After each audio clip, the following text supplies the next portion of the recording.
First question, tell me about yourself. My name is Lamarsh Marshall. I'm a father of 4 children. I have 3 boys, 1 girl. I also have 3 granddaughters by 3 of my children.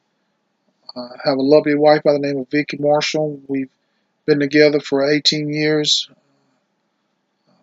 Wouldn't trade her for the world.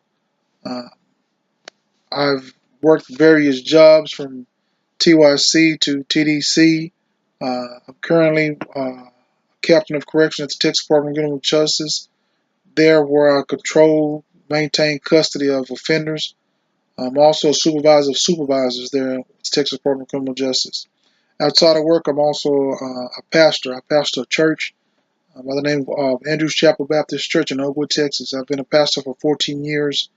It's something I really, really, really enjoy. I'm the 15th child out of 16 children. My mother and dad had 16 kids. They had 10 boys and 6 girls. And I'm number 15 out of the 16 children that my parents had. I live in a small town now, Cedar Creek, right outside of Austin. I enjoy where I live. It's close enough to Austin. It's close enough to the city where I'm not in the city, but yet and still is close enough to the city where if I need something, I can drive right to the city. That's a little bit about me. Next question is, what is my greatest strength? I think my greatest strength is the ability to communicate with people.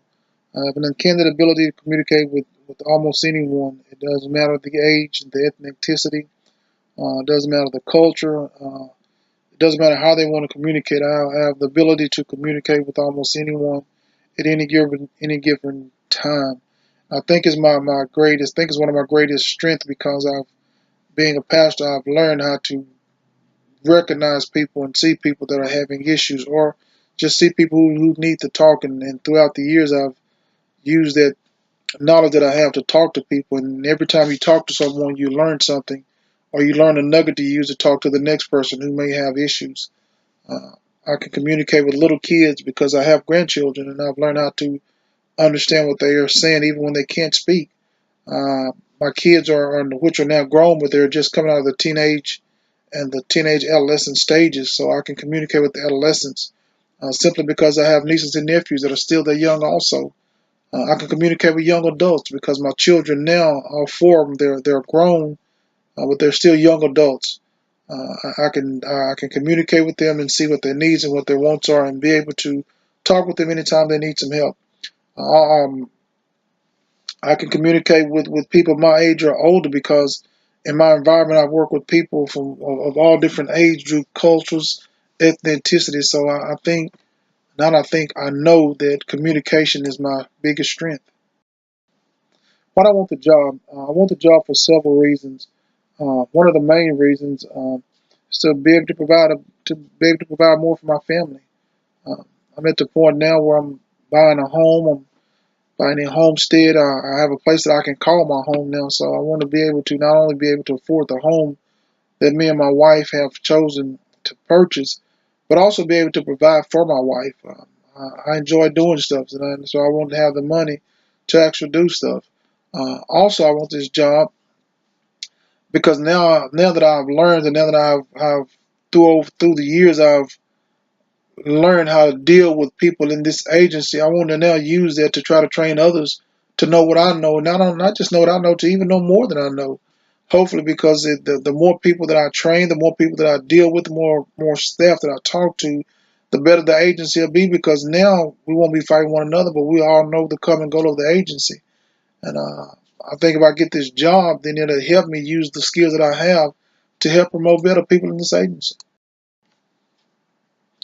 Um, the next question is, how do I handle stress?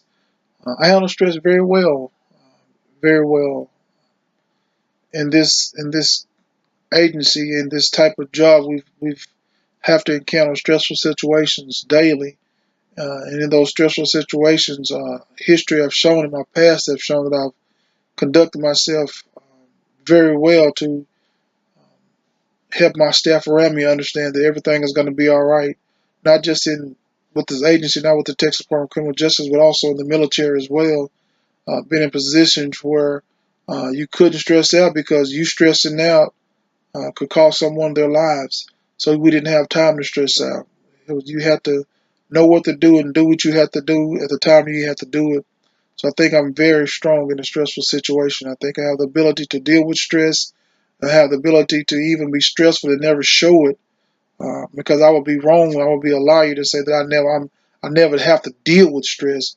But I can deal with stress very well to the point that you'll never know if I'm being stressed out on anything, because I can do my job and not show that I'm stressed out, because I can still do the job that you've given me. The last question is describe a difficult work situation. How did you overcome it? As a matter of fact, on the last interview I had, this was one of the questions. It wasn't worded the same, but it was one of the questions. And I answered it sort of like this. In 2015, the Texas Department of Criminal Justice Wallace Peck Unit, where I was assigned as a captain, was hit by a tornado. And in that tornado, there was a point in time where one of my correctional officers, who was in the outside picket, the top of the picket was torn off, and we can hear her screaming on the radio requesting help. But the problem is in order to get to her, you had to cross over down power lines in the rain, which was a stressful situation in itself.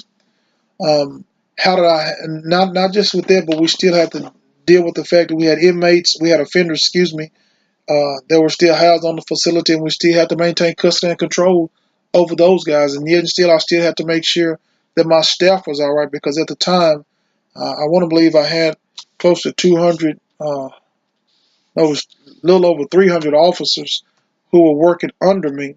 So all of those officers that was working under me, I still had to take into consideration, where are they? Are they safe? Are they okay? Because at the end of the day, our goal was to get home to their families. So this is what we did. We were able to get the lady on the radio and just kind of tell her just to calm down.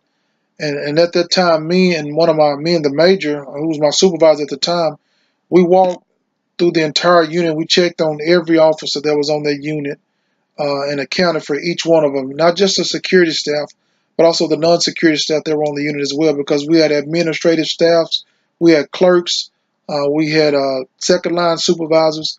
So we didn't stop till we checked every individual person that was on the unit. I looked them in the eye personally to make sure make sure they were all right, and then I reassured them that it was going to be all right. And that particular night, the power was out on the unit, and I work in an environment that everybody don't get to go home at 5 o'clock, because we're dealing with the security of offenders.